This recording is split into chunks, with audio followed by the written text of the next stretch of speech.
तो सिग्फिग है वो 3 to 1 सिग्फिग का रूल था कि 3 सिग्फिग नॉर्मली करते हैं, 2 करते हैं किसके लिए, मनी के लिए, और 1 करते हैं एंगल के लिए। अगर मनी के टर्म्स में है तो उसमें 2 डिजिट रखते हैं पॉइंट के बाद, एंगल है तो पॉइंट का 1 डिजिट रखते हैं, उसके अलावा जितनी चीजें सब में 3 सिग्फिग रखते हैं। एस्टिमेशन तुमको पता ही है, ये पाई और ई का वैल्यू देख लो भाई, ए वाले भी देख लो, ई का वैल्यू ऐसे जाता है, अरे पाई सेम यानी कि वो है। अब ये तुमको अप्रोक्सीमेशन के तो सवाल तो लोगों ने किए, ये नंबर सिस्टम तुमको पता ही है, नेचुरल नंबर 0 1 2 3 4, इंटीजर माइनस वाले भी आ जाएंगे और rational number p by q के फॉर्म में होता है, ये भी तुम लोग को पता है। और एक नंबर रैशनल है, अगर उसको हम p बाई q के फॉर्म में लिख सकते हैं अगर उसका डेसिमल एक्सपेंशन फाइनाइट है, मतलब टर्मिनेटिंग डेसिमल है, और अगर टर्मिनेटिंग नहीं है, नॉन टर्मिनेटिंग है, तो फिर रेकरिंग होगा तो भी वो क्या है, रैशनल है। पर अगर नॉन टर्मिनेटिंग नॉन रेकरिंग है तो वो क्या बन जाएगा, इररेशनल बन जाएगा, और इररेशनल p बाई q के फॉर्म में नहीं लिख सकते। और सारे रैशनल और इररेशनल मिलाकर क्या बनाते हैं, रियल नंबर बनाते हैं। ये छोटी छोटी बातें हैं लेकिन बहुत ध्यान की है। फिर मुझे लगता है कि तुम लोगों को एस्टिमेशन तो तुम लोगों को मैंने करवा दिया है, ये तो हो गया। क्यों एस्टिमेशन यूजफुल है, ये सारी चीजें भी हो गई है।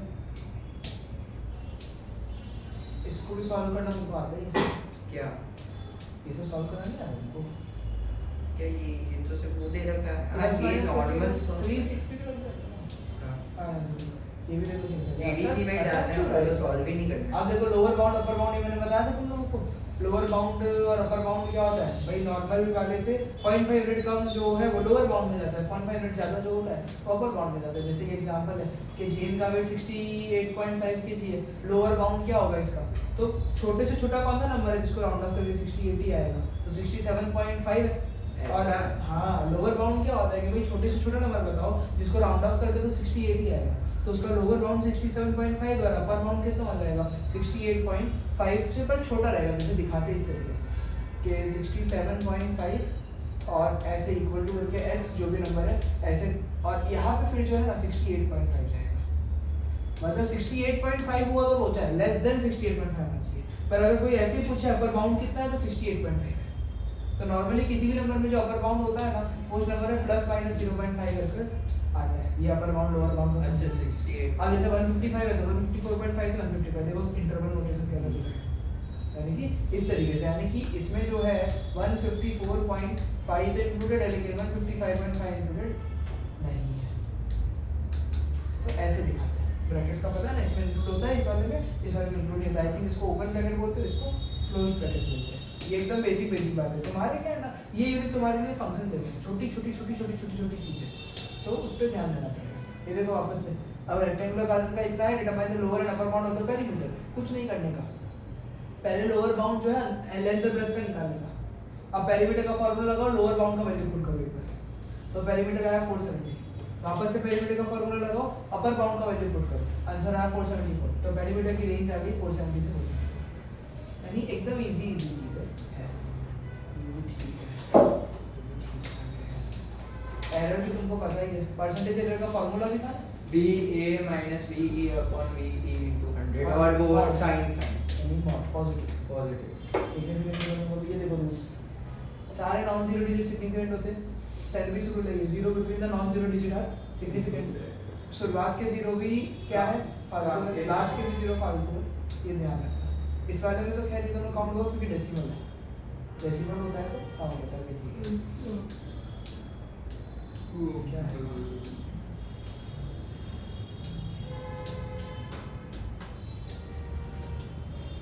प्रिसीजन एक्यूरेसी, प्रिसीजन एक ही जगह पे होता है, एक्यूरेसी यानी जो मेन चीज चाहिए वो, जैसे तुम प्रिसाइजली गलत आंसर कर सकते हो, समझे फर्क देख लो। प्रिसीजन वहाँ पे सब एक जगह पे, यहाँ पे प्रिसीजन नहीं है, यहाँ पे भी नहीं है, यहाँ पे प्रिसीजन है।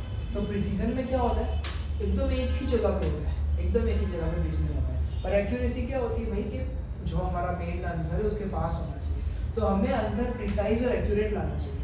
प्रिसाइज आंसर गलत भी हो सकता है कि समझ लो कुछ इक्वेशंस को सॉल्व करके मेरा आंसर 10 के पास आ रहा है, हमेशा 10 के पास आ रहा है, लेकिन एक्चुअल आंसर तो 50 है, तो वो प्रिसाइज तो था लेकिन एक्यूरेट नहीं था।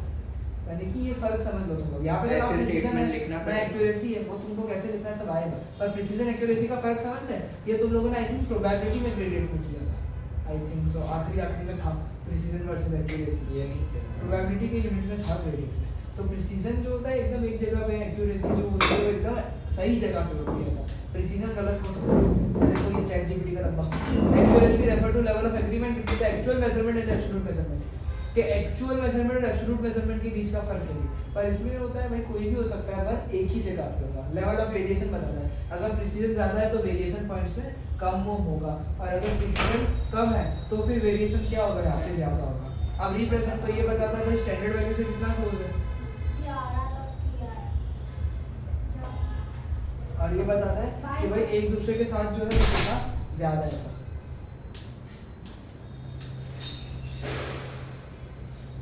वो देखो ज़्यादा प्रिसाइज होगा तो कैसे आंसर देगा, 100 ही आना चाहिए। तो देखो इसका रेंज बहुत कम होता है, जो प्रिसाइज डेटा होता है ना उसमें रेंज बहुत कम होती है, और जो लेस प्रिसाइज होगा तो रेंज ज़्यादा है।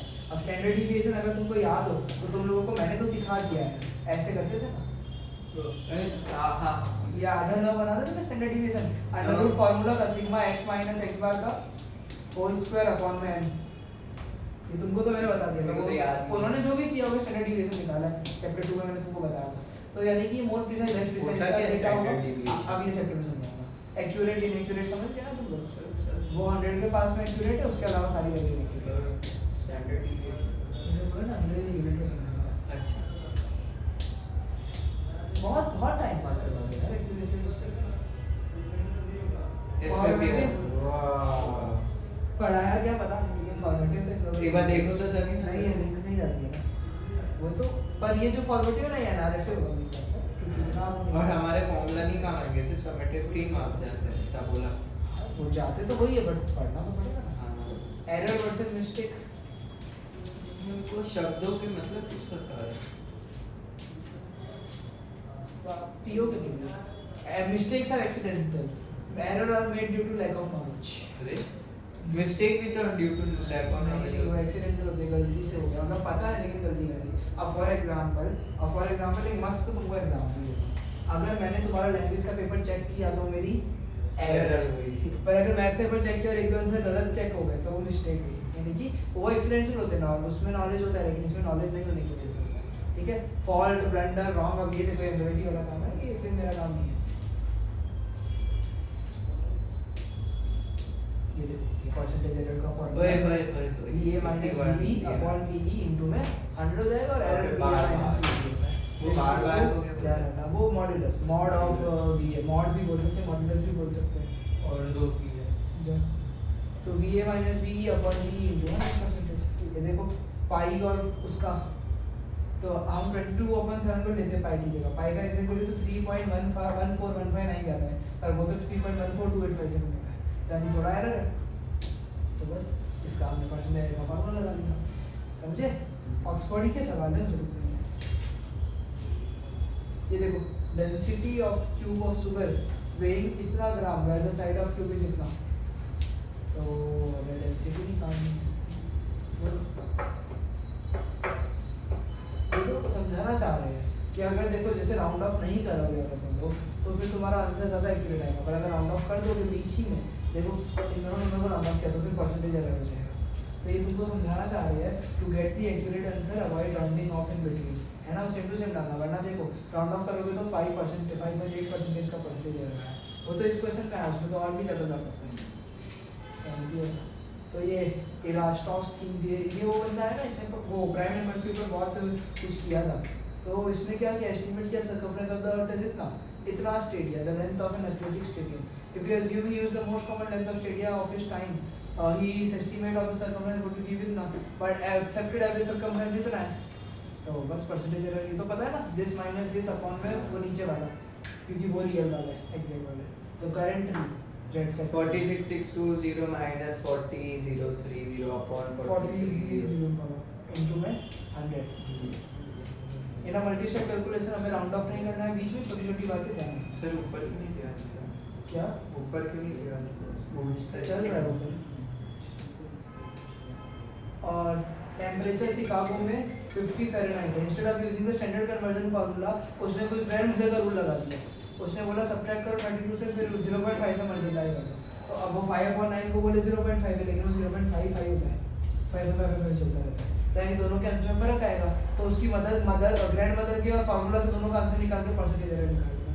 ये लिख के करवाऊँ, हाँ वैल्यू पुट करना है। जैसे बोले 32 from the value in F, तो उस हिसाब से 50 डिग्री है तो 50 में से 32 माइनस कर दिया 18 को 0.5 से मल्टीप्लाई कर, तो दादी के मेथड से आया 9, दादी पर उसमें जो है ना उनके मेथड से आएगा 10, फार्मूला में पुट करेगा तो 10 है, समझा? तो एग्जैक्ट वैल्यू तो 10 है, दादी का वैल्यू 9 है, तो इसका परसेंटेज का फार्मूला 10 माइनस 9 अपॉन 9 इंटू में 100, तो ये 11.11% का आएगा, समझे? तो इस तरीके से करना है लोगों को एक्सपोनेंट्स के लॉग, अगर लॉगरिथम घुसा दिया ना लॉगरिथम तुमको भी है लॉग्स तो यानी कि अगर लॉग घुसाया तो एक्सपोनेंट के रूल बहुत काम के। तो देखो x की पावर 1 है तो सेम रहेगा, पावर 0 है तो 1 आ जाएगा, नेगेटिव है तो ऐसे ही कर दो, मल्टीप्लिकेशन है तो ऐड कर दो, डिवीजन है तो माइनस कर दो, ब्रैकेट है तो मल्टीप्लाई कर दो, वो ये और ये दोनों एक्सपेंसिव है ना, सब में एंड डाल दो, और ये वाला रेसिप्रोकल वाला ही अलग से डालेंगे। तो देखो अब प्लस माइनस में नहीं लगता है, ये बात को ध्यान रखना, प्लस माइनस में नहीं लगता, जैसे वो 2/2 ना उसमें नहीं लगेगा, तो वो जाएगा 2 1 माइनस 3 प्लस में 2 की पावर 6, समझ रहे क्या कर रहे हैं? वो ऊपर 1 है ना, तो डिवीजन में तो माइनस करते हैं, तो 2 1 माइनस 3 प्लस 2 की पावर 6, तो ये 2 माइनस 2 प्लस में 2 की पावर 6, अब उन्होंने प्लस का सिंबल डाला है, -3 कहाँ से आया? अरे नीचे वाला 3 माइनस हो जाएगा ना, एक्सपोनेंट के रूल है ना बच्चे,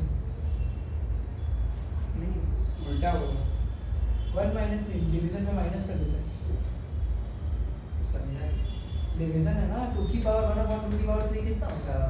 2 की पावर 1 माइनस 3 माइनस में क्या आएगा? हाँ अच्छा वो डायरेक्ट कर रहे, मेरे को लगा उसके नीचे वापस, हाँ समझ गया 2 की पावर 1 माइनस 3 प्लस 2 into 3, तो 2 to the power of 6 plus में ये 64 हो जाएगा, तो इसको सॉल्व कर लेना, 64 4 जा 2 56 तो 257/4 ऐसा कुछ आएगा, प्लस में लॉग मत बिठाना, फिर ये एलसीएम से सॉल्व अरे फिर 1/4 1/2 की पावर, पर उधर कर सकते हैं, अच्छा नॉर्मल 4 3, अब मल्टीप्लिकेशन में प्लस कर दो, तो 4 3 प्लस माइनस 7 अपॉन में 4 की पावर 2, तो या 4 की पावर -4 अपॉन 4 की पावर 2, डिवीजन में क्या कर दो माइनस कर दो, -4 -2 तो 4 की पावर -6 मतलब 1 अपॉन 4 की पावर 6। इसमें तो मुझे नहीं लगता कि कंफ्यूजन लग रहा होगा, क्योंकि ये तो तुमने एक्चुअल में किया है बहुत सारा, और ये क्या कर कर आए ये तो इजी है, अब एक्सपोनेंट्स के तो भारी भारी मेरे क्वेश्चन को है, आपने कंफ्यूज कर दिया था, तो एकदम से लिखा फिर ये आता है डिवीजन बहुत इजी है। अब देखो फाइंड द वॉल्यूम, वॉल्यूम ढूंढना है हमको कि वॉल्यूम ऑफ अ चिप जो क्यूबॉइड है उसका वेट का ये और ये लेंथ है और वो हाइट है, तो LBH होता है ना, तो वॉल्यूम का फॉर्मूला क्या होता है LBH, तो लेंथ कितनी दी है 1.5 इंटू 10 की पावर -7 इंटू में 2.44 इंटू 10 की पावर -6 इंटू में 2.15 इंटू 10 की पावर -4, तीनों नंबरों को साथ में मल्टीप्लाई कर दो और 10 की पावर देखो सब प्लस हो जाएगी, -6 प्लस -6 प्लस -4, मल्टीप्लिकेशन तो कर सकते हो, साइंटिफिक नोटेशन भी सॉल्व, इसका मल्टीप्लिकेशन वो आंसर और साइंटिफिक फॉर्म में कर लेना बस, समझ गए? तो यानी कि साइंटिफिक फॉर्म में करना आना चाहिए, तो फिर थोड़ा इजी करना रहने दे यार, गर्मी लग रही है। बहुत गर्मी लग रही है। न्यू बॉर्न बेबी के पास लगभग इतने सेल होते हैं और एडल्ट के पास इतने टाइम्स ज्यादा सेल होते हैं, तो कितने सेल एडल्ट के पास होते हैं साइंटिफिक नोटेशन में लिखने में पड़ेगा, यहाँ पे पॉइंट कहीं नहीं है तो पॉइंट यहाँ पे एकदम लास्ट में है, पॉइंट को तुमको यहाँ पे लेकर आना पड़ेगा ना साइंटिफिक नोटेशन के हिसाब से, तो 3 3 6 3 9 और 1 10, तो this number is actually 2.6 into 10 की पावर 10, और एडल्ट में इसके भी इंटू होते हैं, मतलब जितने हैं ना इसको भी इंटू 1.9 into 10 की पावर 3 करना पड़ेगा, तो कितने सेल होते हैं, तो 2.6 into 1.9 करो ना जरा, दो का बात करो 520 -26 494, तो 44.94 into 10 की पावर 13 हो जाएगा, 10 + 3 आ गया, तो साइंटिफिक नोटेशन में समझ गए, तो साइंटिफिक नोटेशन के ऊपर भी जो है ना सॉल्विंग तो चाहिए। अभी देखो ये फार्मूला है, बहुत मस्त फार्मूला है, पेंडुलम की लेंथ का टाइम का फार्मूला है, कुछ फिजिक्स का फार्मूला है, देखो कैलकुलेट द टाइम पीरियड, देखा बोलो तो टाइम और लेंथ का कुछ है, तो time period of a pendulum जिसका लेंथ इतना है और जी इतना लेना है, सब कुछ नहीं है, 2 पाई और अंडर में इसका लेंथ कितना दिया हुआ है, लेंथ 2500, तो उसको मीटर में करना, तो 225 अपॉन में ग्रेविटी 9.8 मीटर में क्यों करने बोला, तुमको थोड़ी पता कि मीटर में आता है, मीटर पर सेकंड है, सेंटीमीटर में नहीं, मुझे तो याद है फार्मूला ये मीटर वाला है। चलो अब इसको वो करना पड़ेगा, ये रटा बना है क्या ये रटा क्या ये फॉर्मूला नहीं जब आएगा नहीं अच्छा ये भी बोलो ओके अपर लोअर बाउंड ढूंढना हो तो कर लो पाइथागोरस तुमको पता ही नहीं पता। मार दूंगा नहीं मैं मस्ती की ओर में नहीं हुआ मेरे को थोड़ा सर क्लैरिटी मेरे को ठंडर के लिए है क्योंकि छोटा सर आप एक काम करो रिमोट का है मैं पीछे जाकर देख लेता हूँ हाँ। लेकिन मैं चश्मा रिकॉर्डिंग मत नहीं लगेगा देख लेना कि चल रही है कि नहीं चल रही यो यो सीक्वेंस तुमको पता ही है एपी और जीपी के बारे में तुम लोग जानते ही हो कुछ है नहीं इतना देखो फॉर एग्जांपल ये तो क्या समझा ये एपी है अरिथमेटिक सीक्वेंस में फार्मूला आ गया un is equal to u1 plus n minus 1 into d कोई भी टर्म ढूंढने के लिए फार्मूला होता है। अब ये एक बात बता देते हैं मैंने company first started it had 85 employ और 10-10 एम्प्लॉय हर साल बढ़ेंगे तो number of employ during the second और थर्ड ईयर ये भी मैंने तुमको सिंपल टू सिंपल बताया कितने होंगे 85 में प्लस 10 कर दो सेकंड ईयर में 95 थर्ड ईयर में 105 how many employ will this company have during the 10 year तो u1 is equal to u1 plus n minus 1 into d तो u10 is equal to u1 plus में 10 minus 1 into d 85 u1 कितना दिया हुआ है 85 plus में 9 into common difference plus 10 का होएगा तो 85 प्लस में 90 कर दो तो 175 एम्प्लॉय समझ गए और कौन से साल में 285 एम्प्लॉय हो जाएंगे तो u1 is equal to u1 plus में n minus 1 into में d तो u1 कितना है 285 is equal to u1 होएगा 85 प्लस में n minus 1 into में 10 85 माइनस कर दो 200 is equal to n minus 1 into में 10 10 डिवाइड कर दो 20 is equal to n minus 1 तो n is equal to 20 तो 21 साल बाद हो जाएगा समझ गए तो u1 का फॉर्मूला लगाना है और कुछ भी नहीं है देखो इसका ग्राफ हमेशा लीनियर बनता है हम लोग लीनियर सीक्वेंस में भी ये u1 वाला फॉर्मूला लगा के क्राइटेरियन बी में जनरल रूल बनाते हैं इसका ग्राफ हमेशा जो होता है ना स्ट्रेट लाइन बनता है इस चीज को ध्यान रखना आज तो हमको वो सिखाया जीडीसी कैसे यूज करते हैं इसको ओके चलो ये सम का फॉर्मूला मेन फॉर्मूला यही है मेन फॉर्मूला ये है Sn और n upon 2 u1 plus un Sum अब un की जगह पे तुम लोग वापस n अपॉन 2 u1 तो है un की जगह पे तुम लोग u1 plus n minus 1 into निकाल दो तो u1 2 u1 हो जाएगा बाकी से तो मेन फॉर्मूला यही है तो Sn का फॉर्मूला ऐसे तो n upon 2 and u1 plus un होता है पर उसमें क्या होता है ना कि जैसे S10 ढूंढना है तो u10 होना चाहिए S20 ढूंढना है तो फिर u20 जो है वो होना चाहिए पर इसमें प्रॉब्लम है कि अब अगर मेरे पास अगर वो S10 ढूंढना है और S10 ढूंढना है u10 नहीं है तो फिर मुझे ये वाला इसमें अपने आप ही u10 निकल जाता है समझ गया ना फॉर्मूला याद करना ये मुझे नहीं लगता ये तो याद हो गया अब देखो भाई पुशअप वाला सवाल है मेरे काम का तो नहीं है तो करवा देता हूं Chart says new year resolution that he want to be able to complete 100 push-up in one go without a break. He set out training regime by where he complete 20 push-up on the first day, 5 push-up on the day after. तो write down the number of push-up Charlie complete on the fourth training. अच्छा एक बात बताओ तो 25 4 is equal to u plus 3d लिख सकता हूँ ना हाँ तो 20 प्लस में 3 5 का 15 मतलब कि 35 और nth डे का पूछा है तो un is equal to u1 plus में n minus 1 into d तो u1 कितना दिया हुआ 20 प्लस में n minus 1 into में 5 तो ये हो जाएगा 20 प्लस 5 minus 5 मतलब कि हो जाएगा 15 प्लस 5 या 5 प्लस 15 तो ये nth डे का आ गया on kth day Charlie complete 100 pushup for the first time तो लगा दो इधर 100 और n की जगह पे k बना दो ठीक है सही है ना हाँ समझ आ रहा है ना स्पीड में नहीं जा रहा हूँ क्योंकि बस रिपीट कर रहा हूँ इजी है ये तो कर बस लिए फॉर्मेलिटी कर रहा हूँ कि एक बार भाई तुम्हारा यूनिट शुरुआत से करवाया है और कुछ नहीं है तो 85 हो गया इज इक्वल टू 5 के तो k इक्वल 17 आ जाएगा find the value of k और find the total number of pushup ये कंप्लीट करता है 10 दिन में तो अब डाल दो u10 नहीं है लेकिन हाँ ये बात को नहीं नहीं n है हाँ तो Sn का जो फॉर्मूला होगा वो मैं लूंगा n/2 2u1 प्लस में n - 1 into d क्योंकि u10 तो था ही नहीं तो ये हो जाएगा S10 is equal to 10/2 bracket में 2 into u1 20 प्लस में 10 - 1 into में कितना 5 आ जाएगा 5 है ना तो हो जाएगा 10/2 5 ब्रैकेट में 220 का 40 प्लस में 9 into 5 45 तो 40 प्लस 45 85 तो 5 into 85 क्योंकि 425 हो जाएगा तो 10 दिन में 425% तो अपने आप सम आ जाता है इसमें समझ गए टोटल अब first term second term third term fourth term fifth term sixth term seventh term eight term ninth term tenth term सब जोड़ जुड़ा कर ये आता है यस सर वैसा ही है चलो 15 तक एपी का इतना है मतलब a15 जो है वो 4 है और कॉमन डिफरेंस जो है -4 है तो बोलो a15 जो है क्या वो a + 14d नहीं होता है क्या? होता है ना? हाँ। तो a15 अगर 4 है इज इक्वल टू -4 प्लस में 14d है, तो ये -4 तो इधर आ जाएगा, 4 + 4 is equal to 14d, 8/14 is equal to, पर मैंने को लोचा मारा ना, a का वैल्यू नहीं है -4 यार, क्या -4 तो d का वैल्यू है, तो बस इधर-उधर जाना पड़ेगा। 4 is equal to a + 14 into -4, तो आ जाएगा 4 इज इक्वल टू a - 56, ले लो a इज इक्वल टू 4 + 56 60 आ जाएगा। और 29 टर्म ढूंढना आसान है, 48 टर्म ढूंढना भी आसान है, फार्मूला का एप्लीकेशन करना आना चाहिए। इसमें देखो, इसमें कॉमन डिफरेंस -25 का है, 10th टर्म निकालना है, निकाल लोगे। नंबर ऑफ टर्म पता करना है ना, तो an कितना दिया हुआ है,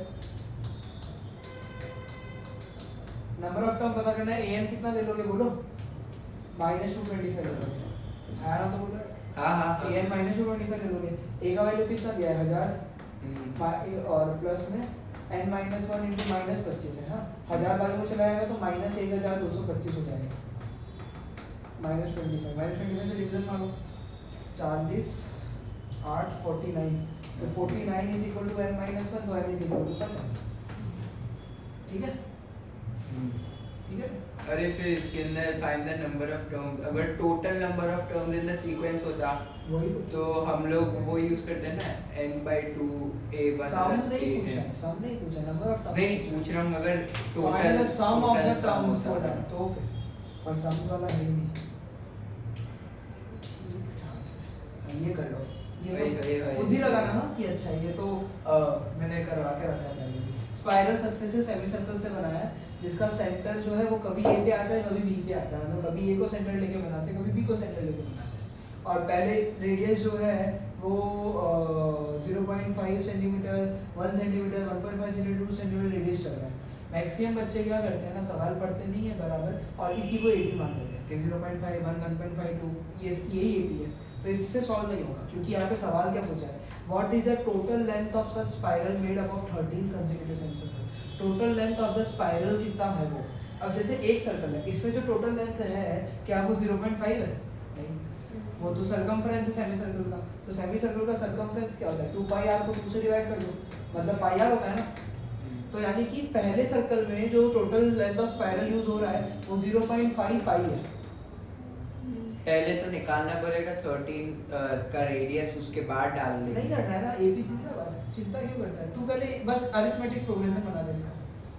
पहला सर्कल में कितना स्पाइरल यूज हो रहा है, 0.5 पाई के बहुत फोकस है मेरा, पाई क्योंकि 0.5 वो रेडियस है, तुमको पूछा है स्पाइरल का लेंथ पूछा है, तो तुम लोग एपी भी तो स्पाइरल की बनाओगे ना। अब रेडियस की एपी से स्पाइरल का लेंथ तो नहीं आएगा, अगर स्पाइरल का लेंथ चाहिए तो एपी भी किसकी होनी चाहिए, स्पाइरल की। तो पहले सर्कल बनाने में पाई आर मतलब 0.5 पाई यूज हुआ है, अरे दूसरा हाँ, सर्कल तो- बनाने में 1 पाई, तीसरा सर्कल बनाने में 1.5 पाई, हाँ, डॉट डॉट डॉट। समझ तुम्हें क्या गया। पूछा है, 13 में टोटल लेंथ पूछा, मतलब तुमको S13 पूछा है कि 13 स्पाइरल का टोटल लेंथ बताओ। तो SN का फार्मूला क्या होता है, चलो पहले तो SN लिखते हैं। तो SN का फार्मूला होता है n/2 2 प्लस में n - 1 डायरेक्ट होगा इसका भी ना दूसरा 13th वाला निकाल, लेकिन वो 13 के लास्ट टर्म नहीं है ना अपने 13th वाला निकालना पड़ेगा।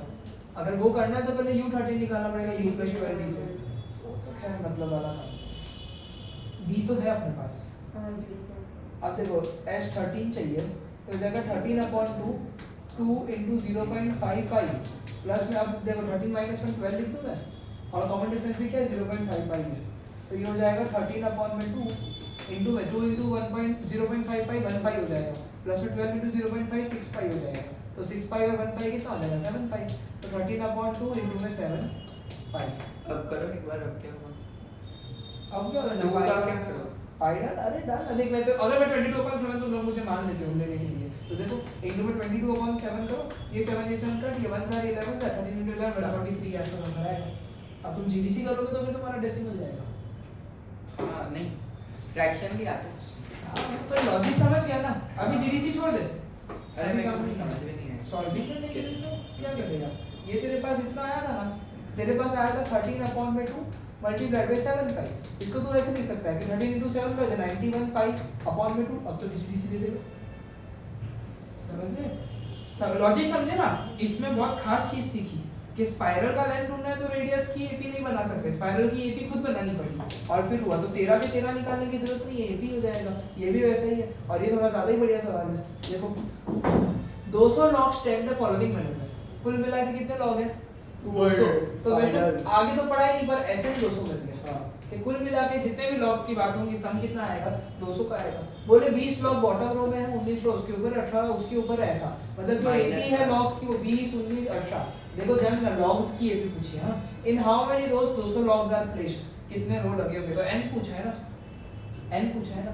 अब Sn का तो यही फार्मूला है, Sn भी दिया है तो Sn का फार्मूला लगाओ n/2 2a प्लस में n - 1 इनटू d। एक मिनट हां बस, क्वाड्रेटिक यूज हुआ नहीं है यानी कि क्वाड्रेटिक तो जा रहा है। देखो अब ये Sn जो है, देखो मैं खड़ा हुआ मतलब समझ लोगे बढ़िया ही समझ लो। n/2 ब्रैकेट में a में कितना है 20 है, तो 2 * 20 40 प्लस में n - 1 कॉमन डिफरेंस समझदारी से नेगेटिव बन लेना, 1 मत लिख देना। नहीं मैं तो कोई तो इसलिए मैंने तेरे को बता दिया। अब देखो अब ये 2 को बाजू में ले लो, एक काम करो तो ये हो जाएगा 400 is equal to n into 40 -1 से मल्टीप्लाई हो जाएगा तो -n + 1 हो जाएगा।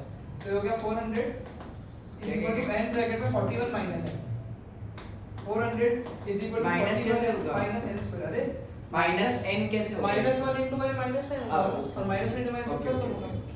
ये फिर मल्टीप्लाई कर रहा हूं, इसको इधर ले लो तो n² - 41n प्लस में 400 इज इक्वल टू 0। अब इसका मिडल स्प्लिटिंग मुझे तो पता है 400 कैसे आएगा, 25 और 16 से आएगा, तो मैं मिडल स्प्लिटिंग करके नल फैक्टर लगा दूंगा तो -25n - 16n प्लस 400। थोड़ा सवाल बढ़िया है, अभी भी इसकी बढ़ियानेस खत्म नहीं हुई है। इसमें n कॉमन लोगे तो n - 25 आएगा, वहां पे भी n - 25 बनाने के लिए -16 कॉमन लेना पड़ेगा। अबे n का आंसर नहीं चाहिए। अरे वो माइनस भी प्लस माइनस भी। अरे हां पर अगर स्प्लिटिंग करनी है नॉन कैलकुलेटर पेपर में तो वो करेगा। नहीं मेरे हमारे अच्छा, तुम्हारे तो स्टिल समझ लो ना प्रॉब्लम है।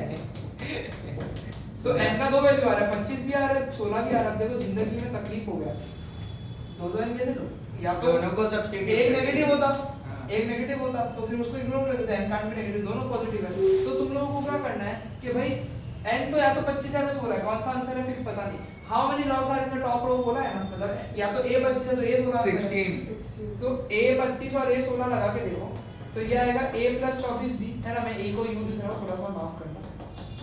अब a कितना था 20 और -1 बोलो 20 - 24 तो -4 होता है और ये 20 - 15 5 होता है, तो नेगेटिव में लॉग जा सकता है क्या?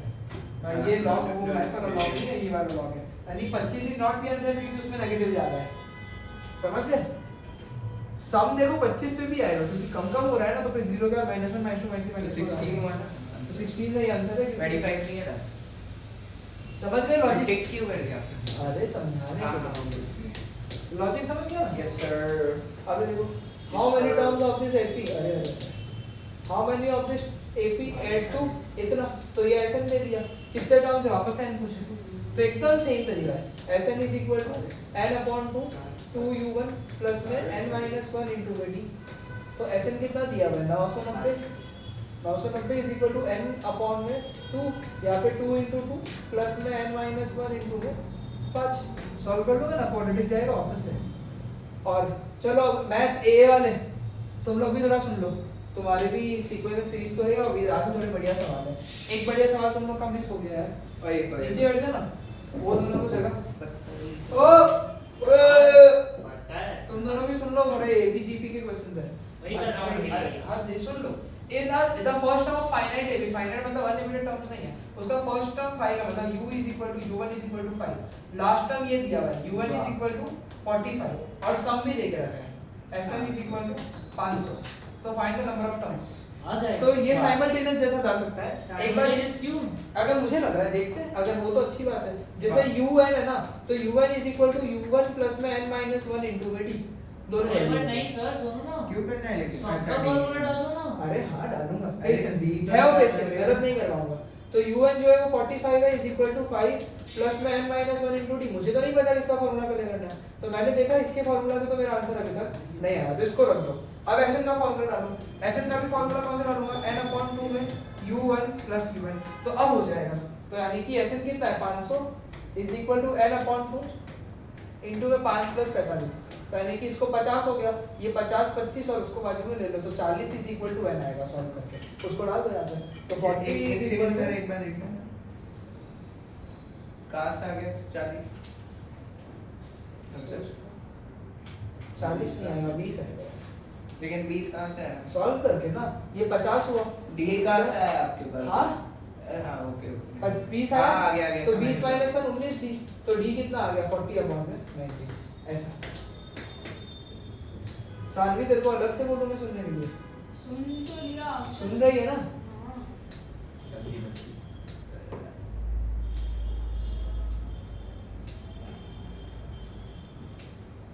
ये सब करवा चुके हैं।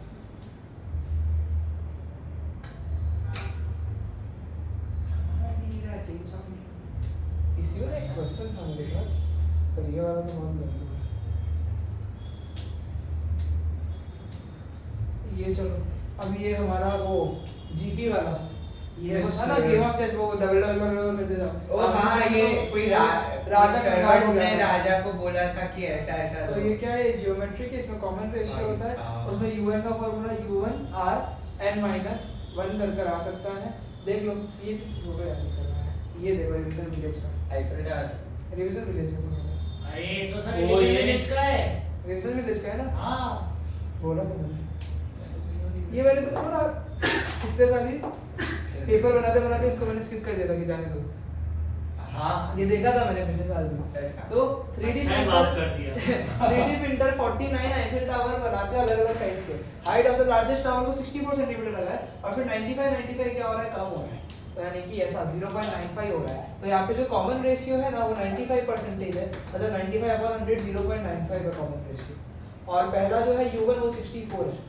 अभी क्या बोला मैं तुम लोगों को, calculate the height of the smallest tower. Smallest tower क्या होगा, 49 वाला ही होगा। स्मॉलेस्ट टावर तो क्या होगा, 49 वाला ही होगा। तो क्योंकि हर एक में छोटा छोटा छोटा छोटा छोटा छोटा हो रहा है, तो u49 is equal to u1 rn minus 1 करना पड़ेगा, मतलब कि u1 कितना है 64 और 0.95 की पावर 48 डेसिमल जीडीसी सिग्नल। ठीक है, समझ गए ना भाई? हेलो, हाँ हाँ हाँ हाँ एक से निकाल कोई नहीं समझ गया तू समझी ध्यान से। फिर देखो, a piece of A1 sized paper is 84 centimeter by इतना। This system of sizes of paper follow the system where each subsequent size is half the area और यहाँ पे हर एक जो subsequent size हो रहा है ना वो it is half the area of the previous one, that is a n plus 1 is equal to 0.5 n। बहुत ये तो दे ही दिया इन लोगों ने, मेन तो बात ये थी कि n plus 1 एरिया जो होगा वो n वाले का आधा होगा। तो बस अब क्या, given the area in square centimeter of A1, हाँ, give the area in square centimeter of A1 piece of paper, हाँ, multiply करना है। In square centimetre of an A1 piece paper का कितना आगे एरिया तो है उसका एरिया का फॉर्मूला L into V होता है ना, L into V, वो तो दिया हुआ ही है यार। ये तो चलो, उसके बाद बोला geometric sequence formula for the AN piece of paper. दे तो सब है ऊपर ये an plus 1 0.5 into देखो यहाँ पे एरिया का सीक्वेंस है, समझो। हाँ, अगर ये A1 है तो अगला वाला A1/2 होगा, उसके अगला वाला वापस आधा हो जाएगा, A1/4 हो जाएगा, ऐसा है। तो अगर पहले का एरिया जो है इसका जो भी आंसर आ रहा है तो अगला वाला का उसका आधा होएगा। तो मतलब इसका अगर एक जनरल रूल देना है ना हमको, an का वो बनाना है ना, तो नॉर्मली तो देखो क्या बनता है, un is equal to u1 rn minus 1 होता है। तो यानी an जो होगा वो होगा a1 rn minus 1 करके, और r की जगह हाफ क्या है? 0.5 तो an is equal to a1 और हाफ या 0.5 n minus 1 और a1 की जगह ये वैल्यू इसका आंसर आएगा। तो वो हमारा रूल बन गया। a6 का चाहिए तो बस n की जगह तो से। फिर वो इतना कॉम्प्लिकेटेड क्यों किया वो पागल है। Infinite geometric series, infinite geometric series में भी खास चीज है ना कि अगर अनलिमिटेड सम जा रहा है, हमें सम निकालना है अगर फॉर एग्जांपल किसी भी जीपी में, तो ये इनफाइनाइट का फार्मूला नहीं है, तो फाइनाइट का फार्मूला होता है। अगर हमें सम निकालना है किसी भी टर्म तक पे जाना है तो या तो सिग्मा नोटेशन में देंगे वो लोग। सिग्मा नोटेशन समझते हो ना, ये मिनिमम वैल्यू मैक्सिमम वैल्यू है, पर उसको जाने दो। हम लोग फिर क्या करते हैं, फार्मूला लगाते हैं u1, ध्यान देना ना, दो फार्मूला है, 1 माइनस r की पावर n अपॉन में 1 माइनस r, और एक फार्मूला है u1 r की पावर n माइनस 1 अपॉन में r माइनस 1। और कौन ये सा कब use फार्मूला करते हैं? आता है, अगर r का वैल्यू 1 से छोटा है, if r is less than 1 तो हम ये फार्मूला यूज करते हैं, पर अगर r की वैल्यू 1 से बड़ी है तो फिर ये फार्मूला यूज करते हैं। नेगेटिव अवॉइड करने के लिए, बेसिकली नेगेटिव वैल्यू ना जाए उसके लिए हम लोग क्या करते हैं, स्वैपिंग खेलते हैं। यानी कि जब r का वैल्यू 1 से छोटा है तो फिर 1 पहले बड़ा हो जाएगा, वो पहले आएगा, r का वैल्यू 1 से बड़ा है तो r बड़ा हो जाएगा, वो पहले आएगा। समझ गए ना? तो swapping swapping swapping swapping swapping swapping करते रहते हैं। तो r की वैल्यू पे डिपेंड करता है, थोड़ा सा इस पे ध्यान दे देना। अब चलिए करते हैं। सेकंड थर्ड टर्म इतना दिया हुआ है, find the value of r। बोलो कॉमन रेशियो सिर्फ क्या u2/u1 ही होता है क्या? नहीं, जरूरी नहीं है u3/u2 मतलब कि 6/3 कर दो, 2 आ गया। Find the value of u6। अभी u1 तो है ही नहीं मेरे पास, तो u1 निकालो पहले। तो u2 क्या होता है? u2 = u1r। सही है गलत है? सही है गलत है? तो u2 3 है, u1 मुझे पता नहीं, लेकिन ये कितना आ रहा है? 2 आ रहा है, तो u1 कितना है? 3/2। सही है ना? Yes sir. u1 बिना तो मैं ढूंढ नहीं सकता। अब u6 का फार्मूला क्या बनेगा? u1r5 बनेगा ना, तो हो जाएगा 3/2 × 2 की पावर 5 हो जाएगा 48। इतना समझ आया? वैल्यूज याद रखना। अब देखो ये 4, ये क्वेश्चन पे थोड़ा सा ना समझदारी दिखाना। Find the largest value of n for which un is less than इतना। जरा सा ए वाले भी सुन लेना, आता तो होगा तुमको, एक बार सुन लेना। ये क्वेश्चन चल रहा है, इसमें हमने एनालाइज करके सर, ये एक पता चीज किया doubt है। कि कॉमन रेशियो 2 का चल रहा है और u1 इतना चल रहा है। ये एक जीपी का सवाल है। इसमें हम लोगों को बोला है कि लार्जेस्ट वैल्यू ऑफ n ढूंढ के दो, n का लार्जेस्ट वैल्यू ढूंढ के दो, जिसके लिए un जो है वो लेस देन होना चाहिए 10 की पावर 4 से। मतलब ये लोग कह रहे हैं कि un should be less than 10,000। तो un का फार्मूला जो है वो u1rn-1 है, लेस देन 10,000 करना है। तो u1 कितना आ रहा है हमारा? 3/2 आ रहा है, 3/2। r का वैल्यू कितना चल रहा है मेरे पास? r का वैल्यू 2 चल रहा है, तो 2n-1 लेस देन 10,000। हाँ तो अभी इसको जरा उधर लेके अब इसमें भी ना थोड़ा सा देखो सोचने वाली बात है कि जैसे कि यहाँ पे डेसिमल हो जाएगा, 2 की पावर n-1 लेस देन 10,000 × 2 और वो तो 20,000 अपॉन 3। तो अब इसको सॉल्व कैसे करेंगे? अरे तो वो अच्छा उसको इसको सॉल्व कैसे करेंगे? उसको उधर भेज दिया ऐसा। को वहाँ ले जाओ ना। कोई मतलब नहीं, मतलब तुम्हारे लिए तो लॉगरिथम लगा दो, आ गया तुम्हारा आंसर, पर इन लोगों के लिए क्या करो? हाँ सर, वो 3/2 को 2/3 करके मल्टीप्लाई कर दिया उधर।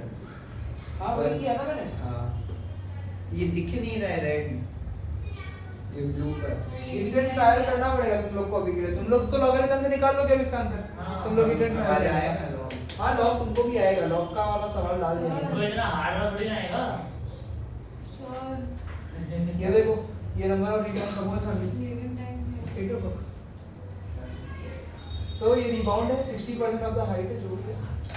थोड़ा सा ना ये सवाल हम लोग करके भी कोशिश करते हैं। If you have ever bounced a ball, you know that when you drop it, it never rebound to the height from which you dropped it. Suppose a ball is dropped from a height of 3 feet, and each time it falls, it rebound to 60% of the height, which 60% ही आता है इसका। तो height of the ball rebound from a sequence 60% है ना, तो geometric sequence बन गया, ध्यान रखना। हाँ, और पहले में 3 feet है, तो बोल रहे हैं वो लोग write down the general term of the geometric sequence mentioned in the video। तो बोलो un का वीडियो। अरे वो वीडियो हम नहीं अरे देखेंगे। हाँ। un का फार्मूला क्या होता है? u1rn-1 होता है ना। तो un = u1 क्या है? 3 फीट। Yes। और वो कितना जा रहा है? 60% ही जाता है, तो 3 × 0.6 की पावर n-1। 60% को 0.6 डेसिमल में करना पड़ेगा। फिर which term will be greater than this? Again तुम लोग के लिए हिट एंड ट्रायल है। पर ये लोग ऐसे सवाल क्यों दे रहे हैं? सर मेरे जीडीसी में आता है सॉल्व में, वो कर सकते हैं। वो F4 में जाकर बताया कुछ। नहीं F4 में GDC 50 वाला है। GDC 100 के अंदर क्या है हमारे डायरेक्ट साइमल्टेनियस इक्वेशन, फिर वो सब ऑप्शन आते हैं। तो तुमको बताया ना इसको सॉल्व करना, कर लोगे ना फिर तुम लोग। कैटलॉग में आएगा तुम्हारे, कैटलॉग फिर 2 दबाना और 5 दबाना आ जाएगा। चालू करो।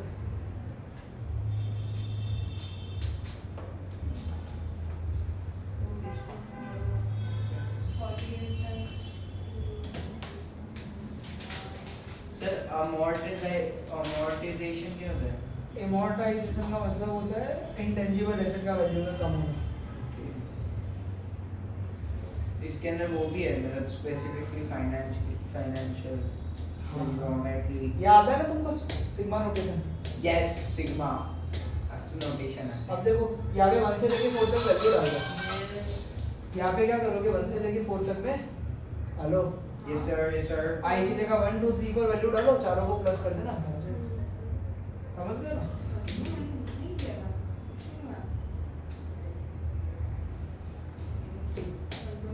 ह्यूमन वो दिया हुआ है हमें, बोले write down the sigma notation to express 1 से लेके 10 तक। तो बोलो सिग्मा आर्गुमेंट की जगह उसका जनरल टर्म 1 से लेके 10 तक जा रहा है तो i इक्वल 10, i इक्वल 1 से लेके 10 तक जाएगा। समझ गए ना, एकदम लल्लू है कि सिग्मा जो जनरल टर्म है वो डाल देने का और u1 से u2 में तो y 1 से लेके 10 तक जाएगा। और फाइंड द वैल्यू, इसमें क्या 10-10 वैल्यू निकालोगे तुम लोग? नहीं, तीन वैल्यू निकालो, दो वैल्यू निकालो, ओनली 2 वैल्यू, फर्स्ट और लास्ट, सिर्फ 2 वैल्यू निकाले एपी के लिए। फर्स्ट वैल्यू डालो, y की जगह 1 डालो तो 4 आएगा, 10 डालोगे तो 49 आएगा। तो ये है u1, ये है u10। अब एपी में सम का फार्मूला पता है ना तुझे, n/2 u1 plus un। तो वहां पे अगर वो एक लीनियर पॉलिनोमियल है ना, लीनियर इक्वेशन है ना, तो ही हम एपी का फार्मूला लगा सकते हैं, वरना जीपी के अलग अलग है। यानी कि n/2 10/2 is equal to 4 plus में 49, तो 53 into 5 कर देना, जो भी 265 जो भी बनेगा। तो इस तरीके से हो सकता है। अब देखो यहाँ पे बोल रहे ज्योमेट्रिक सीक्वेंस को इस तरीके से डिफाइन किया है, तो बोल रहे find the value of the sum of geometric series uk। Okay, k के वैल्यू 1 और ये, तो बेसिकली ये uk तो यही है ना, तो 1 से लेके 6 तक ढूंढना है। अब उसके फार्मूला में तो n टर्म तो कुछ होता ही नहीं है ना, जैसे जो जीपी में Sn का फार्मूला होता है u1 ब्रैकेट में 1 माइनस r का पावर n अपॉन में 1 माइनस r या r माइनस 1। तो इसमें तुमको दो टर्म निकालना पड़ेगा, पहला और दूसरा। पहला टर्म तो डायरेक्ट लग जाएगा, दूसरा टर्म आएगा कॉमन रेशियो के लिए। तो जरा पहला टर्म निकालो, 1 माइनस 1 तो 0 हो जाएगा, 1 माइनस 1 तो 0 हो जाएगा, मतलब ये क्या बच जाएगा u1 5 आ जाएगा। और u2 निकालो, इधर 2 माइनस 1 डालोगे तो 2 रहेगा, 5 2 are 10। तो कॉमन रेशियो नहीं आया, एक बार बताओ। u1 इतना दे रहा है, Yes. 1 से लेके 6 तक का सम ढूंढना है। Okay. तो पहले n की जगह 1 डाल दो, 5 into 2 की पावर n minus 1 में इधर 1 आ जाएगा, तो 5 into 2 की पावर 1 minus 1 हो जाएगा, 5 into 2 की पावर 0 हो जाएगा, जो कि 5 ही आएगा। तो फर्स्ट टर्म हमारा ये आया। अब सेकंड टर्म ढूंढना है, तो सेकंड टर्म में वापस से 5 into 2 n की पावर 1 में n minus 1 में n की जगह पे क्या कर दोगे, 2 डाल दोगे तो 2 minus 1, तो ये हो जाएगा 5 into में 1 सॉरी 2 की पावर में तो 2 होता है, तो ये कितना आ जाएगा, 10 आ जाएगा। कितना आ गया ये? तो अब ये u2 आया, u1 आया, कॉमन रेशियो क्या आएगा, u2 upon u1, मतलब कि 10 upon में 5 that will be 2। तो हमें सम निकालना है। निकालना ऑलरेडी निकाला तो कॉमन रेशियो किसने दिया? अच्छा दिया भाई है। ये तो डायरेक्टली ले सकते थे, तो वो ले लिया हमने। अब तुम लोग सम का फार्मूला लगाओ। यहाँ पे सम का फार्मूला क्या होता है, u1, और फिर तुम देखो कि r का वैल्यू बड़ा है 1 से, r का वैल्यू 1 से बड़ा है तो हम लेंगे r की पावर n minus 1 अपॉन में r minus 1। समझो लॉजिक, जब r का वैल्यू 1 से बड़ा होता है तो rn minus 1 लेना है, r का वैल्यू छोटा है तो 1 minus r लेना है, तो अभी तो rn minus 1 ले लो। तो बोलो u1 का वैल्यू कितना आया, वो भी खैर दिया होगा, 5 into में 2 की पावर 6, क्योंकि हम s6 निकाल रहे हैं, क्योंकि यहाँ पे 6 तक जाना है, तो 6 minus 1 अपॉन में 2 minus 1, नीचे का तो भाड़ में चला गया, और 2 की पावर 6 होता है 64 minus 1 63, 63 into 5 मार दो, 315 इसका आंसर है। ठीक है, Easy. लॉजिक समझ गए। अब इसमें हम लोगों ने ज्यादा मेहनत की, अब हम चाहते थे डायरेक्ट u1 ही ले सकते थे, r ही ले सकते थे, हो गया, ज्यादा मेहनत कर लिया हम लोगों ने। समझ गए? Hello, Yes sir. Right the series using sigma notation. Sigma notation में आर्गुमेंट डालना पड़ेगा। Sigma. इसका तुम लोग को एक रूल बनाना पड़ेगा, जैसे फर्स्ट टर्म 1 है और फिर 2 2 प्लस हो रहा है ना, तो इसको तुम 2n minus 1 लिख सकते हो। इसका रूल खुद से बनाना पड़ता है, जनरल रूल बनाना पड़ता है। तो अरे जनरल रूल तुम एपी के फार्मूला से बना लो ना यार, u1 u1 plus n minus 1 into ad। तो u1 तुमको 1 दिया है, प्लस में n minus 1, कॉमन डिफरेंस 2 का है, तो 1 प्लस में 2n minus 2, तो ये आ गया 2n minus 1। तो जनरल रूल बनाना पड़ेगा, जनरल टर्म आ जाएगा, उसके बाद तुम दिखाओ सिग्मा 2 अब देखो वो n लेना है r लेना है, तुम्हारी इच्छा, मैं नहीं लेके ज्यादा चेंज नहीं कर सकता। 2n minus 1 है तो n is equal to 1 से लेके 5 तक जाएगा, क्योंकि 5 टर्म है, नहीं 6 टर्म है, तो 6 डालना पड़ेगा। क्या सर, तो ऐसे बोल रहे जैसे गलत हो गया। अरे मैं बोले yes sir. Okay. Yes, sir. समझ गए? हाँ. समझ गए ना सिग्मा नोटेशन का? Yes, sir. इस तरीके से यहाँ पे डालना चलता है। अभी देखो, अभी x कर दिए इन्होंने, वाह। तो consider the sum this where x is a positive integer greater than 3, definitely 3 यहाँ पे दिया है। दो निकालना first 3 पड़ेगा। terms of the series, first 3 terms मतलब तीन। 3 डाल के 4 डाल के 5 डाल के, एक बार 3 एक बार 4 एक बार 5, अभी 3 से स्टार्ट हो रहा है ना, तो एक बार 3 डालना, एक बार 4 डालना, एक बार 5 डालना। फिर बोले number of terms in the series in terms of x। अरे अरे अरे हाँ, तब क्या करेंगे, ये अभी करवाया था लेकिन वापस बोल ये है तो देखो, है तो वही। 3 डालोगे तो 10 आएगा, 4 डालोगे तो 13 आएगा, 5 डालोगे तो 16 आएगा। तो नंबर ऑफ टर्म्स हमें लिखना है इन टर्म्स ऑफ x ही लिखना है। ये बड़ा क्रेजी है। क्या 3x plus 1 करेंगे मतलब? नहीं, नंबर ऑफ टर्म्स लिखना है इन टर्म्स ऑफ x। तो इसका आखिरी टर्म जो है वो 3x plus 1 होगा ना, इसका आखिरी टर्म क्या होगा 3x plus 1 Yes, होगा, sir. तो क्यों, क्योंकि इसका आखिरी टर्म x बस x डाल दिया, ठीक है। अब Sn का फॉर्मूला नहीं, सम तो पता ही नहीं चल आई थिंक सो सिंपल ही होगा नहीं रुको ना, तो u1 इज इक्वल टू रुको u1 प्लस में n माइनस 1 इनटू में d, तो हो गया un की जगह 3x plus 1 डाल देंगे अगर, तो u1 10 है प्लस में n माइनस 1 इनटू में कॉमन डिफरेंस 3 का है, तो इसको ले लो, तो 3x minus 9 is equal to n minus 1 into में 3 से डिवाइड हो जाएगा तो ये x माइनस 3 हो जाएगा ना, is equal to n minus 1 minus 1 वहां पे ले लो, तो x minus 2 is equal to n, क्योंकि उन्होंने बोला n को x के टर्म्स में करना है, अब मैं तो n की जगह x डालता पर वो ना हो, इसलिए फिर मैंने ऐसा लिखा कि आखिरी टर्म सही देगी, इसमें तो सोचना पड़ेगा मेरे को भी एक, तो यहाँ पे 3x plus 1 आ जाएगा, तुम लोग यहाँ पे देखो ना रणित, तू यहाँ पे देख, तो 3x plus 1 यहाँ पे डाल दो, तो अब u1 की जगह पे तुम 3x plus 1 डाल के फार्मूला सॉल्व करना है और n को x के टर्म्स में दिखाना तो बस हो गया, लॉजिक समझ गए। अब बोले है given that s is equal to 20 find the value of x, अब क्लियर है, अगर Sn जो है s दिया हुआ है, सम ही दिया हुआ है, इज इक्वल टू, बोलो इसका फार्मूला क्या बनेगा, n/2 u1 plus un बनता है ना, सही है, तो s की जगह 520 डाल दो, n की जगह अभी मैंने x - 2 निकाला इसके ऊपर वाले पार्ट में, n की जगह पे भी मैंने क्या किया था x - 2 अपॉन में 2 और u1 कितना था 3 डाला था तो कितना आया था 10 और प्लस में ux कितना है ux तो 3x un हमारा क्या आया था 3x plus 1 आया था, सॉल्व कर लेना है, वो इजी इसका आंसर नहीं। The pattern of shape shown below is a Sierpinski triangle. The pattern starts with a fully shaded equilateral triangle and then each subsequent similar triangular area remove कर देते हैं। Triangular area जो remove किया वो भी equilateral triangle ही होता है और जिसके vertices होते हैं ना वो उसके surrounding triangle के midpoint होते हैं। Shaded area का जो shape है ना वो मतलब the shaded area of each shape pattern follows geometric sequence। जो shaded area है वो GP follow करता है। 1/4 होता है यार ये देखो ये निकाल दिया 1/4 है ये।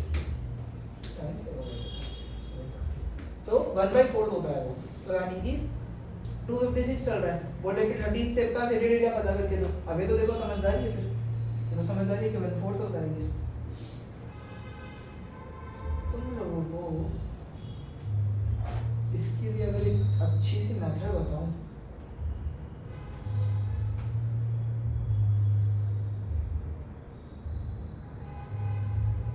वन फोर्थ तो मेरे को तो समझ आ गया, लेकिन तुम लोग कैसे पता करोगे 1/4 होता है?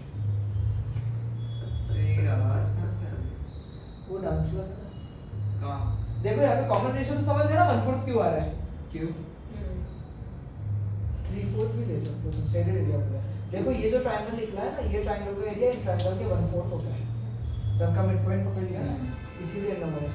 तो ये 1/4 निकल गया तो बचा 3/4, तो कॉमन रेशियो 3/4 है क्योंकि शेडेड एरिया का जीपी बनाना है, तो पहले शेडेड एरिया पूरा फुल था तो बाद में 3/4 शेडेड एरिया है, तो यानी कि इसमें u1 जो है वो 256 है, 3/4 क्या 75 हुआ ना, हाँ तो r 75 हो जाएगा और 256 3/4 ही ले लेना, 75% लेगा तो 3/4 0.7 हाँ तो वो ले लो। तो यहाँ पे तुमको u13 बोला था, u13 क्या होएगा, u1 r12 होएगा ना, तो 256 ब्रैकेट में 0.75 कट कर, इजी। और टोटल एरिया ऑफ द 13 से भाग, टोटल एरिया पता करना है तो Sn is equal to u1 1 minus r की पावर n अपॉन में 1 माइनस r, तो 256 1 माइनस 0.75 की पावर 12 अपॉन में 1 माइनस 0.75, बहुत बड़ा आंसर है, ठीक है।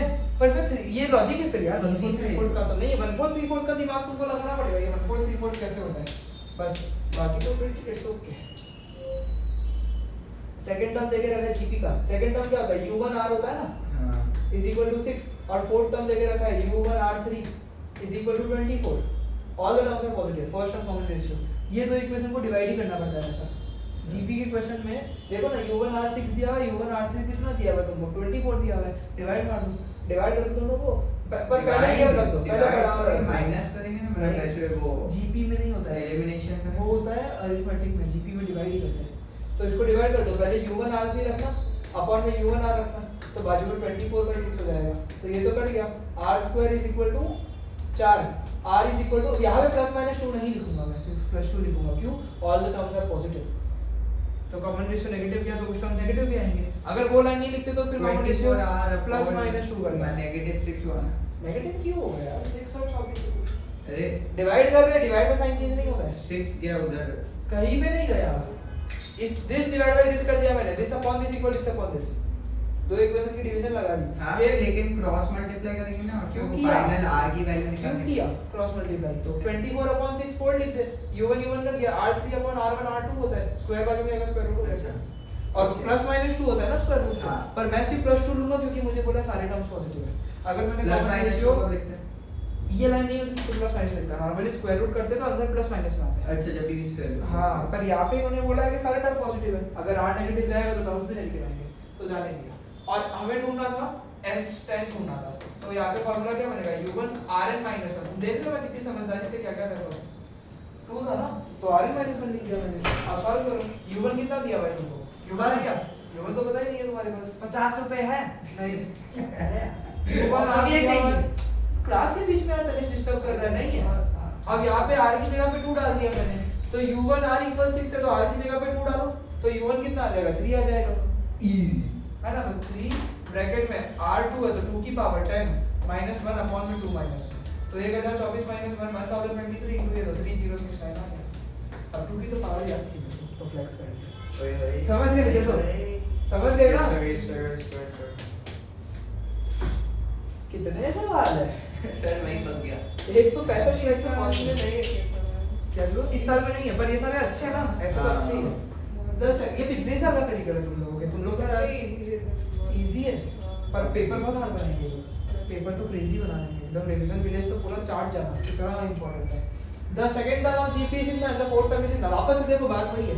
सेकंड टर्म मतलब u1r, सेकंड टर्म मतलब u1r कितना दिया है? -32 दिया है, और फोर्थ टर्म मतलब u1r3 कितना दिया है? -2 दिया वही है। डिवीजन करो, तो बस अपॉन बना लो, खत्म।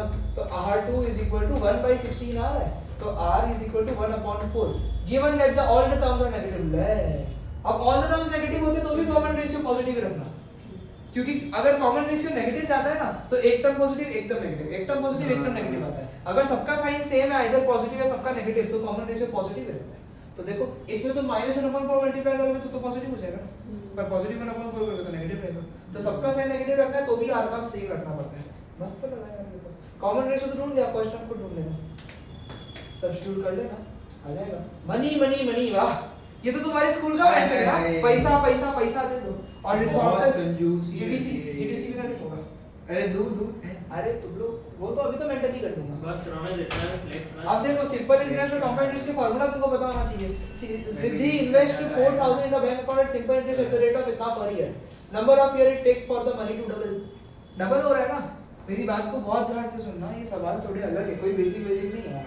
सिंपल पहले फार्मूला बता दो, सिंपल इंटरेस्ट का फार्मूला PRN अपॉन 100, पर तुम्हारी बुक में r के नीचे 100 नहीं लिखा है, तुम्हारी बुक में सीधे सीधे r की जगह वो Direct वाला interest को divide और करना है। Amount is equal to principal plus simple interest. तो बोले अमाउंट डबल हो जाएगा, मतलब अगर प्रिंसिपल जो है वो 4000 का है तो अमाउंट कितने का होएगा? 8000 का। तो सिंपल इंटरेस्ट में कितने का है? 4000 का है। तो ये वाला फार्मूला लगा लो, तो simple interest 4000 equal to 4000 into में वो रेट 7.32 क्या कि 0.073 इनटू n, इसको नीचे ले लो तो 4000 अपॉन में 4000 इनटू 0.073 इज इक्वल टू जो भी आंसर आएगा समझ जाएगा। सही है? Hello yes sir. 14 ईयर 13.69 आ रहा था तो फिर 14 कर दिया, क्योंकि एक बढ़ा दो उसको, क्योंकि उसको तो एक साल बाद मिलेगा ना। 13 साल पे डबल नहीं होगा, 14 साल पे डबल से थोड़ा ज्यादा हो जाएगा। समझ गए ना मेरी बात को? तो अगर 13.2 आता ना तो भी मैं 14 ही लिखता, 13.17 आता ना तो भी 14 लिखता, 13.05 आता तो भी 14 लिखता, क्योंकि 13th पे उसको डबल नहीं हुआ है, 13.05 पे डबल हुआ है, तो उसको तो राउंड अप ही करना पड़ेगा। ये लॉजिक है, हर जगह पे मत करना, ये लॉजिक इस सवाल ये तो एज में है। और कंपाउंड इंटरेस्ट का फार्मूला ये के बताया ना, भूल ही गया मैं तो। अरे मतलब इसके अंदर तो सर ऐसे नहीं होगा हमारा, यहाँ पे मतलब ये कंप्लीटली डिफरेंट होगा। Is equal to principal. ये पूरा हम करना ही नहीं हमको ऐसा, हमको उसके अंदर अलग ही n pv pmt और हाँ, फिर समझ fv गया। ऐसे करके हमको सब्स्टिट्यूट ही करना है, हमको मैन्युअली करना ही नहीं है। पता है मेरे को, वो वैल्यू बस क्लैरिटी के दौरान है, कुछ नहीं है। तो फिर ये तो काम करेंगे। क्या अपने वैल्यू तो सब कुछ करते हैं, क्या क्या है क्या नहीं है। क्वेश्चन फ्रॉम आरवी, देखो आरवी से क्वेश्चन दिया है। पर ये तो फिर अब क्या है कि अब तो स्कूल ही सिखाएगी यार। ऐसी प्रॉपर्टी है, So, ऐसी प्रॉपर्टी एग्जिस्ट भी करती है। क्या क्या एग्जिस्ट करता है वो तुम लोगों ने देखा नहीं, अभी तक तुम्हारा 11th प्रॉपर चालू नहीं हुआ है।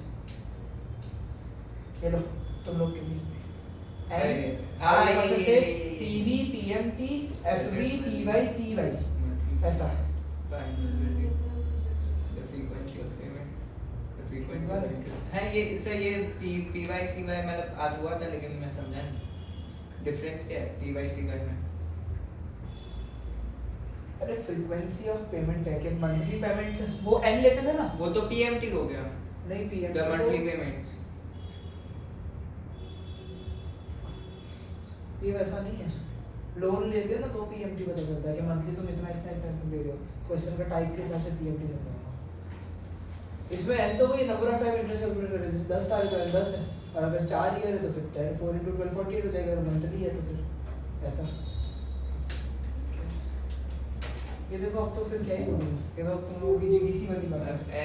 N5 मतलब टर्म 5 हो गया, इंटरेस्ट 2.75, प्रेजेंट वैल्यू $1500, PMT पर अभी कुछ पेमेंट नहीं इतना है, नहीं दे zero। रहे पर ईयर 1 और CY मतलब सेमी एनुअली, हाँ कंपाउंडेड हाफ ईयरली हो गया ना, तो CY 2 हो गया और per year 1 frequency of interest calculation सही है। और पर ईयर मतलब मे बी वो होगा कंप्लीटेशन का ऐसा।